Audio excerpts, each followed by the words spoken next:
9வது கொஸ்டின் என்னன்னா, கம்ப்ளீஷன் டைமை கேட்டு வாங்கிக்கங்க. எதுக்காகன்னா, சில பேர் லோன் போட்டு வீடு கட்டிட்டு இருக்கோம். அதனால நீங்க ஒரு வாடகை வீட்டில் இருப்பீங்க.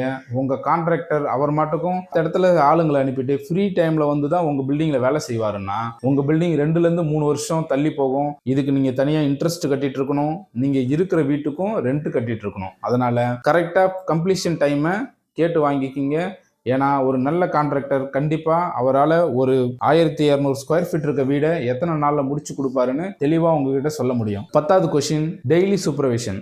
டெய்லி சைட்டுக்கு கான்ட்ராக்டர் வருவாரா, இல்ல அவர் ஒரு சூப்பர்வைசர் வச்சிருக்காரா, இல்ல ஒரு டெக்னிக்கல் இன்ஜினியர் வச்சிருக்காரா, டெய்லி அவர் விசிட் பண்ணுவாரா அப்படின்றத தெளிவா கேட்டுக்குங்க. எதுக்காகனா, டெய்லி சைட்ல விசிட் பண்ணா மட்டும்தான் அப்பப்ப நடக்கிற தப்ப சரி பண்ண முடியும். அது மட்டும் இல்லாம அடுத்தடுத்த ப்ராசஸ் என்ன, அடுத்த லெவலுக்கு எப்படி போகலாம், ஒர்க்கர்ஸ் தரமா தான் கட்டிட்டு இருக்காங்களா அப்படின்னு ஒரு இன்ஜினியர் இல்ல ஒரு சூப்பர்வைசரால தான் கண்டுபிடிக்க முடியும்.